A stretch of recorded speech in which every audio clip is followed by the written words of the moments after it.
Hi guys, this is C Kshitij Gupta and you're watching वेल्दीज YouTube channel. दोस्तों, आज इस वीडियो में हम लोग बात करने वाले हैं एक्सेस ग्रोथ अपॉर्चुनिटीज फंड के बारे में। तो ये एक large and mid cap category का फंड है जो इंडियन इक्विटी के साथ साथ फॉरेन इक्विटी में भी थोड़ा बहुत पैसा लगाता है। लेकिन जब से आरबीआई की रिस्ट्रिक्शन आई है फॉरेन इक्विटी में पैसा लगाने से, तब से इस फंड में थोड़ी सी परफॉर्मेंस के कमी देखने को मिली है। तो इस वीडियो में हम डिटेल में जानेंगे इस फंड के बारे में और साथ में हम देखेंगे कि कितनी कमी इसके पोर्टफोलियो में यहाँ पर इसकी परफॉर्मेंस में आई है और क्या अभी आपको इस फंड में बने रहना चाहिए या नहीं। तो आइए दोस्तों, देख लेते हैं ये वीडियो। तो दोस्तों, जैसे कि मैंने आपको बताया था, ये एक large and mid cap fund है। इसके बेंचमार्क इंडेक्स की बात करें तो ये निफ्टी लार्ज मिड कैप 250 इसका बेंचमार्क इंडेक्स चल रहा है। वहीं दोस्तों, ये अपना जो मेजर पैसा है, जितने भी large and mid cap fund होते हैं, ये टॉप 250 कंपनीज की इंडिया में लगाते हैं। उसके साथ साथ ये फंड फॉरेन इक्विटी में भी कुछ पैसा अपना इन्वेस्ट करके इस वक्त चल रहा है। वहीं दोस्तों, बात करने इसकी लॉन्च डेट की तो ये कंपैरेटिवली अभी काफी नया फंड है। लगभग 4 साल इसको अभी पूरे हो चुके हैं अक्टूबर में। तो अक्टूबर 2018 में ये फंड पहली बार शुरू हुआ था। वहीं दोस्तों, इसके फंड मैनेजर की बात करें तो अच्छी बात है कि जो सेम फंड मैनेजर पिछले 4 सालों से इस फंड के साथ जुड़े हुए हैं, मिस्टर जिनेश गोपानी जी, और उनके साथ हितेश दास जी भी इस फंड के साथ सिंस 2018 जुड़े हुए हैं। तो कंसिस्टेंसी जो फंड मैनेजर की है वो बहुत ज्यादा किसी भी फंड के लिए इंपॉर्टेंट होती है और वो यहाँ पर दिखाई दे रही है। उसके साथ साथ दोस्तों, अगर हम इसके फंड साइज की बात करते हैं तो 8,000 करोड़ के आसपास का इसका फंड साइज है। तो फंड साइज अभी कोई मैटर ऑफ कंसर्न इस फंड का नहीं हुआ है। काफी रीजनेबल फंड साइज ये फंड अभी यहाँ पर चल रहा है। यहां पर बात करें इसकी मार्केट कैप वाइज एलोकेशंस पे तो सबसे ज्यादा पैसा ये लार्ज कैप कंपनीज में लगा रहे हैं 37%, उसके बाद मिड कैप में 36%, थोड़ा बहुत पैसा स्मॉल कैप में है 6% के आसपास।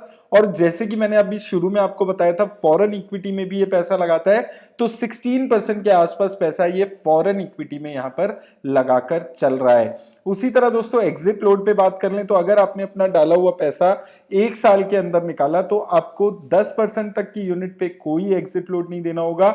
10% से ज्यादा यूनिट अगर आपने 12 महीने के अंदर निकाली तो आपको 1% एग्जिट लोड देना होगा। 1 साल के बाद अगर आप कुछ भी निकालते हैं तो किसी भी तरह का एग्जिट लोड आपको नहीं देना है। उसी तरह दोस्तों, अगर हम रिस्क रेशियोज पे यहां पर बात कर लें तो स्टैंडर्ड डेविएशन किसी भी फंड का ये बताता है कि एक फंड कितना ज्यादा वॉलेटाइल है रिटर्न्स देने के मामले में। तो स्टैंडर्ड डेविएशन में ज्यादा यहां पर दिखता है, यानी कि वॉलेटिलिटी इस फंड की ज्यादा रहती है। सिंस ये फॉरेन इक्विटी में भी पैसा लगा रहा है, मिड कैप स्मॉल कैप में भी पैसा लगा रहा है, तो इसलिए यहां पर वॉलेटिलिटी के मामले में काफी ज्यादा वॉलेटिलिटी इस फंड की देखने को मिल रही है। वहीं दोस्तों, शार्प रेशो किसी भी फंड की ये बताती है कि एक फंड कितना ज्यादा रिस्क एडजस्टेड रिटर्न दे रहा है, यानी कि कम रिस्क लेकर ज्यादा रिटर्न। तो शार्प रेशो के मामले में ये फंड यहां पर अच्छा दिखता है। ये अपनी कैटेगरी एवरेज से बेटर शार्प रेशो यहां पर दिखती है। 0.71 के आसपास की शार्प रेशो इसकी इस वक्त यहां पर नजर आ रही है। टर्नओवर रेशो वहीं दोस्तों बात कर लें तो टर्नओवर रेशो किसी भी फंड की ये बताती है कि एक फंड कितना ज्यादा अपने पोर्टफोलियो में चेंजेस करता है। तो उस मामले में ये फंड काफी अच्छा दिखता है। 28% की टर्नओवर रेशो है। इसका मतलब कि बहुत ज्यादा चेंजेस पोर्टफोलियो में ये फंड नहीं करता है। एक कंसिस्टेंटली किसी भी कंपनी को ऐड कर रहा है तो लॉन्ग टर्म के हिसाब से ऐड कर रहा है, तो वो चीज यहां पर इस फंड की काफी अच्छी नजर आती है। उसी तरह दोस्तों, सेक्टर एलोकेशन देख लेते हैं तो सेक्टर एलोकेशन लगभग सेम दिखती है जो हमने 3 महीने पहले इस फंड को देखा था। उसके हिसाब से अभी सेम लगभग इसकी एसेट एलोकेशन दिखती है सेक्टर वाइज। फाइनेंशियल सेक्टर में 23%, सर्विस सेक्टर में 14%, उसके अलावा केमिकल, टेक्नोलॉजी और ऑटोमोबाइल सेक्टर में ये फंड अपना मेजर पैसा यहां पर लगाकर चल रहा है। उसी तरह दोस्तों, बात कर लें टॉप 10 कंपनीज पे तो यहां पर 2 चीजें आपको समझनी है। पहली चीज तो मैंने आपको बताई थी कि ये इंडियन और फॉरेन इक्विटी में पैसा लगाता है, लेकिन अब जो इंडियन इक्विटी आप देखेंगे तो ये इंडियन इक्विटी आपके पोर्टफोलियो को काफी अच्छी डाइवर्सिफिकेशन देती है और ग्रोथ ओरिएंटेड कंपनीज में ये मेजर पैसा अपना लगाकर चलता है। आप जितनी भी कंपनीज यहां पर देखेंगे, Bajaj finance, PI industries, Tata Elxsi, उसके अलावा एवेन्यू सुपरमार्ट्स, मेजरली जितनी भी कंपनीज यहां पर आपको देखने को मिलेगी सारी हाई रिस्क हाई ग्रोथ वाली कंपनीज हैं। मेजरली निफ्टी नेक्स्ट 50 की कंपनीज आपको लार्ज कैप कैटेगरी में दिखेगी और उसके साथ साथ यहां पर पर मिड कैप कंपनीज दिखती हैं। तो रिस्क ज्यादा लेकर चलता है ये फंड अपनी कैटेगरी में, उस चीज को आपको समझना है, लेकिन उसके साथ साथ एक डाइवर्सिफिकेशन आपके पोर्टफोलियो को ये फंड यहां पर प्रोवाइड करते हुए चल रहा है। उसी तरह दोस्तों अगर हम बात करें फॉरेन इक्विटी में, तो टोटल 15% पैसा ये लगाता है, जिसमें से टॉप 5 कंपनीज पे बात करें तो माइक्रोसॉफ्ट, अल्फाबेट इंक यानी कि गूगल, उसके अलावा अमेजॉन, यूनाइटेड हेल्थ केयर और एस्ट्राजेनेका जैसी कंपनीज यहां पर देखने को मिलती है। तो बहुत ऐसा नहीं करता है कि किसी एक कंपनी में बहुत ज्यादा पैसा लगाकर चलता है, यहां पर बहुत सारी छोटी छोटे एलोकेशन इसने बहुत सारी फॉरेन इक्विटी में की हुई है। कुछ लोग इसको पराग पारिक फ्लेक्सी कैप फंड से कंपेयर करते हैं, तो इनकी जो इन्वेस्टमेंट स्ट्रेटेजी है वो कंप्लीटली डिफरेंट दोनों फंड्स की यहां पर नजर आती है। रिटर्न्स पे बात कर लें तो दोस्तों देखिए बहुत ज्यादा पुराना फंड नहीं है, 3-4 साल पुराना फंड है। तो अगर आप एक साल में देखेंगे खराब परफॉर्मेंस दिखती है।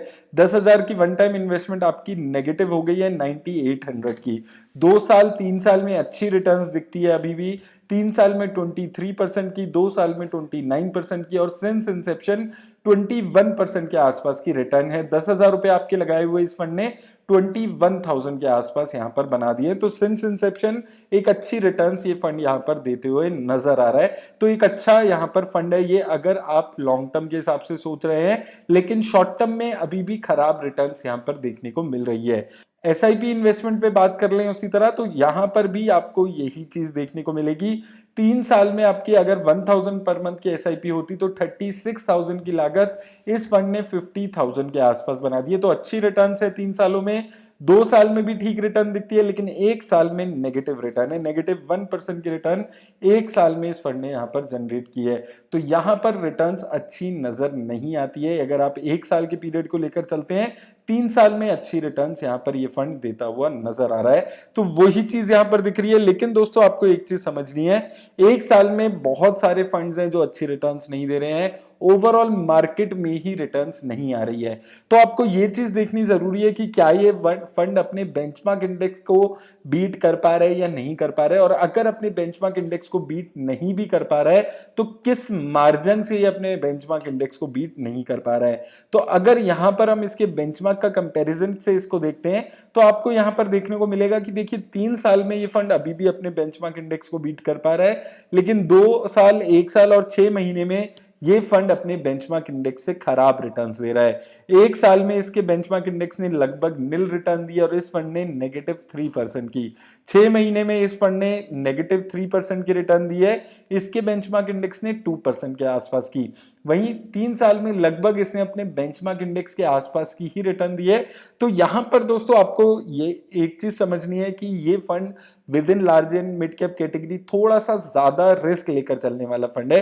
तो अगर आप उस चीज से कंफर्टेबल हैं तो आप इस फंड में बने रह सकते हैं। मुझे ये फंड एक लॉन्ग टर्म इन्वेस्टर के पॉइंट ऑफ व्यू से, जो अपने पोर्टफोलियो में डाइवर्सिफिकेशन चाहते हैं, एक अच्छी ऑप्शन यहां पर नजर आता है। उम्मीद करता हूं दोस्तों इस वीडियो से आपकी हेल्प होगी, लेकिन ये वीडियो किसी भी तरह की इन्वेस्टमेंट की एडवाइस नहीं देती है, उस चीज को भी आप समझेंगे।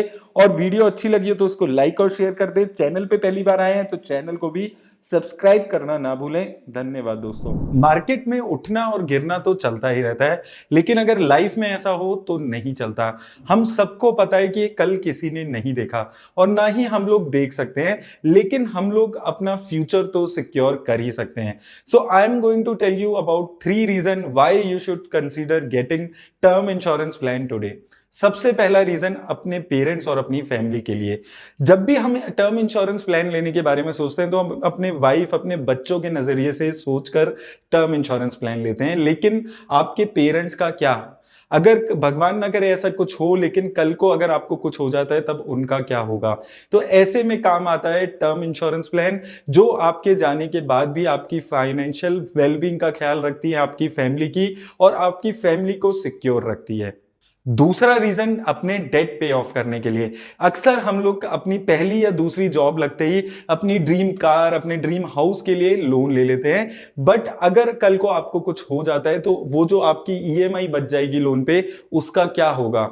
उसके लिए काम आता है आपका टर्म इंश्योरेंस। टर्म इंश्योरेंस में जो आप सम एश्योर करते हो उससे आपके जाने के बाद भी आपके पेरेंट्स, आपकी फैमिली वो जो आपका बचा हुआ लोन है उसको उतार सकती है। इसलिए टर्म इंश्योरेंस लेना आपके लिए बहुत ज्यादा जरूरी है। और तीसरा रीजन है रीजनेबल प्रीमियम। जब हम यंग और हेल्दी होते हैं तो बहुत सारे इंश्योरर्स हमें काफी कम प्रीमियम पे एक अच्छा खासा कवर दे देते हैं। आप 1 करोड़ तक का इंश्योरेंस करवा सकते हैं 1000 से 1500 पर मंथ में। और हम सबको पता है ये बहुत ही लो कॉस्ट है, लेकिन जैसे जैसे हमारी उम्र बढ़ती जाती है ये जो प्रीमियम का अमाउंट है ये भी बढ़ता जाता है। तो इसलिए आपको एक सर्टेन एज तक इंश्योरेंस लेना बहुत ज्यादा जरूरी हो जाता है। So if you are interested in taking a term insurance plan, I will highly recommend you to talk to Wealthy's trusted wealth partners.